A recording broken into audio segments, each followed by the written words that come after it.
All right, welcome into another Future Sox video interview. I'm Clinton Cole, and my guest today out in Arizona is Andrew Dalquist. Andrew, a pick of the White Sox back in 2019. I don't know what that noise was, but anyways, a pick of the White Sox in 2019. And it's been, I mean, he's played a little rookie ball, but man, this last season and a half or 2 seasons or whatever, it's been a little weird. So first of all, thanks for joining me. Yeah, no problem. My pleasure. Getting back to, kind of what, after you were drafted, we talked before we started recording about the choice to sign with the White Sox, and you had a school that you were committed to before, but you said like you told me, just it was too good of an offer to pass up, and I'm sure you're happy to be with the White Sox. Yeah, very happy. It ended up coming down to choice between the White Sox and the University of Arizona, and I decided to get my professional career underway and choose the White Sox and go that path.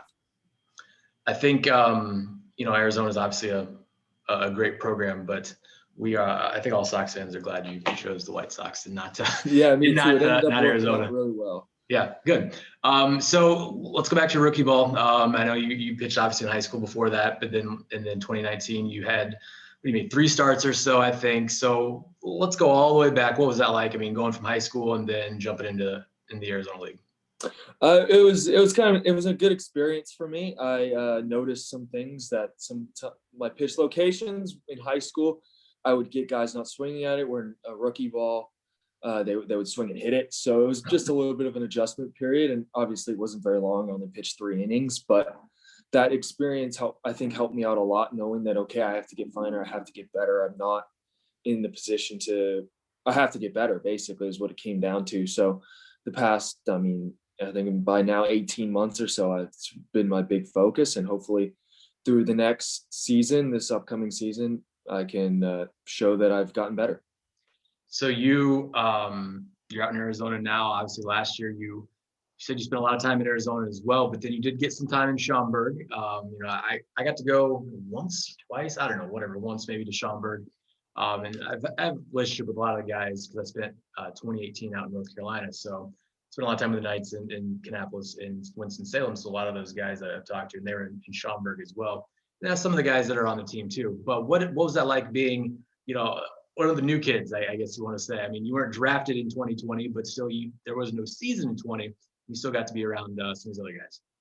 Yeah, no, the experience was amazing for me, getting to be around the older guys in the organization. You learn a lot from just watching them and watching their routines and stuff. So I ended up learning a lot in Schaumburg and this past summer too. So very good experience. I enjoyed my time. It was a lot of fun overall. You're from California. I mean, you're in Arizona. You were in Schaumburg in the summer, but have you been to Chicago in the winter? I have not been to Chicago in the winter. Me and my family did a family vacation, which was a few years back, I think in August. So the end of September is the latest I've ever been in Chicago.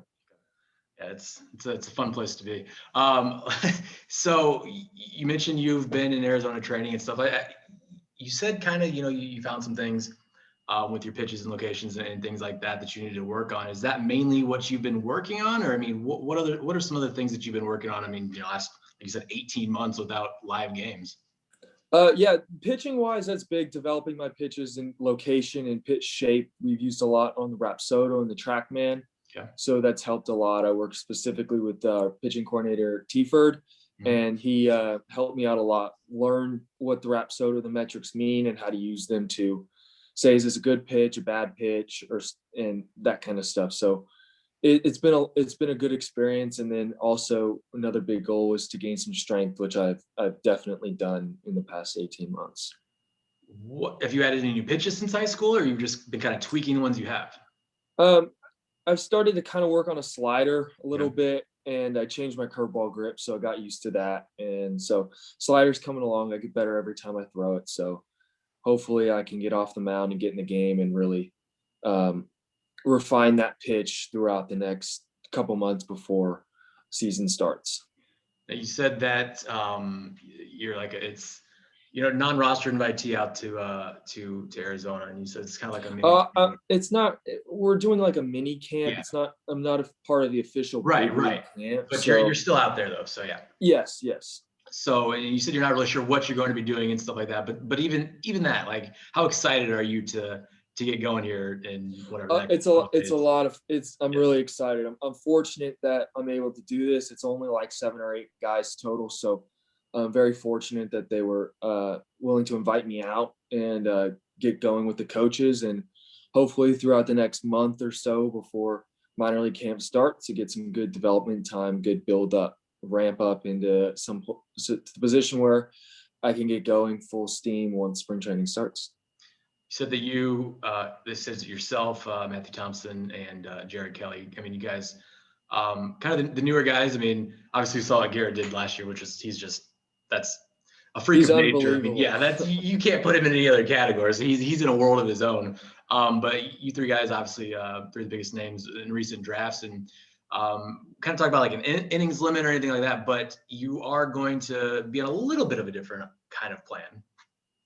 Yeah, I'm Not not quite. 100% sure. I got a little bit of indication yesterday from Tiford that we might be doing like a 6-day rotation this year, kind of bridge the gap between high school and full on pro ball, especially since uh, for Matt and I, we haven't thrown in a meaningful live game in 18 months. So I think it'll be really good for us to bridge the gap and hopefully say, okay, go from used to going 7 days to now 6, if that's what ends up happening, to next season 5. So I think it'll be a good development period for us. I mean, and even Jared and Garrett, I mean, their seasons, they didn't pitch much. I mean, that was their seasons were, cut short, obviously, 100%. Yeah. in 2022. 100%. So everyone in the last 2 drafts it's been a challenge for you guys to get in game action. Obviously, a lot of, I don't know about a lot of downtime, a good amount of downtime in the last, 18 months. We'll go back to that time frame. What do you do for fun? Like, what have you been spending your time with outside of baseball? So there's a pool in our apartment complex. I go out there and swim around, sit in the jacuzzi. I've tried to take up golf a little bit. I'm getting better, but I'm still not very good. Doesn't sound very enthusiastic there. No, I mean, it's tough. It's different. I'm so used to being good at baseball that when I'm bad at golf, it really makes me mad. So it's kind of you gotta like bridge yourself into it and get better at it. But yeah, those two are the big things I like to do. And then when I'm back home, go to the beach, obviously, but a little far from the beach here in Arizona. Yeah, I would say. What you obviously have goals. Obviously, whatever team you want to be in, you want to help them win. I mean, that's standard for anyone in team sports. But um, I'm sure you've set goals for yourself, or you're going to set goals for yourself, or something along those lines. I mean, I don't need absolute specifics, but what are some kind of goals that you have for yourself going into the season? A big one is get through the season and not get hurt, but Right. that's obvious. That's again everybody's goal. But for me, get through a full season in minor league ball, get used to the traveling, go around wherever I end up. Yes, help the team win, obviously, however I can, but then also keep developing my pitches, get better as the season goes. Don't get worse. Don't obviously there's gonna be ups and downs as the season goes, but hopefully there's more ups than downs. So just overall keep on developing my pitches and get used to playing a full season of professional baseball. If you do start in Kannapolis, they have a brand new stadium, and obviously they didn't get to use it last year, so this year will be the first year that that'll be there. Have you seen pictures of it? I mean, what have you seen anything about it?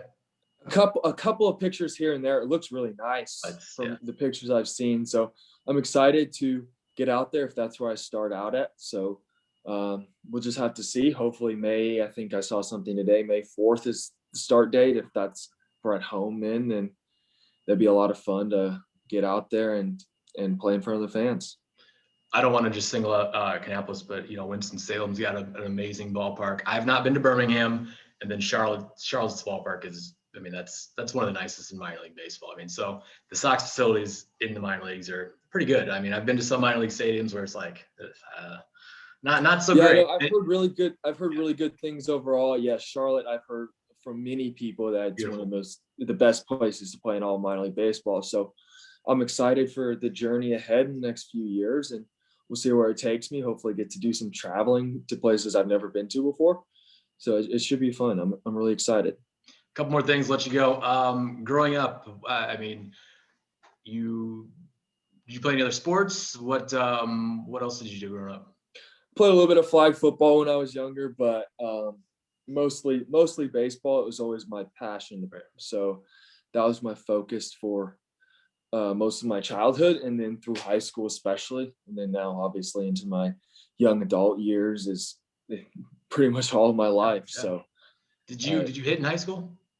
I did. I was okay. Once consistently above 88, 90, that's when I started to have problems. So there's no way you could hit someone like yourself. Is that what you're saying? Oh no, I think I'd strike myself out 9 times out of 10. Did you have a favorite pitcher growing up? Favorite team? Favorite hitter? I mean, who did you try and model your game after anyone, or take bits and pieces from a lot of people? My favorite player has got to be Mike Trout. I'm an Angels fan from LA, so watching him play, it's incredible some of the stuff he does. So definitely he's my favorite player. Pitcher wise, I like taking little bits of a bunch of different pitchers' games, seeing what I can pick up from this guy or that guy. I don't say necessarily model myself off of somebody, but it's always interesting to see the different philosophies pitchers use, because every guy has something slightly different they do to make them successful. So Mike Trout's not very old. You're not too far away from the major leagues. How cool would that be to be on the mound and face Mike Trout for you? Really cool. I think that'd be kind of a dream come true, but we'll see what happens. Hopefully it does. Hopefully I can get him, but he's an amazing hitter, amazing player. That is for sure. All right, Andrew, I really appreciate this. Enjoy your time out in Arizona. Stay healthy. I mean, that's the biggest thing, man. And we'll follow you along, and we'll talk again soon. All right. Yeah, it was I had a lot of fun, good time. So thank you very much for having me on. It's Andrew Dalquist, White Sox pitching prospect, here on a Future Sox interview.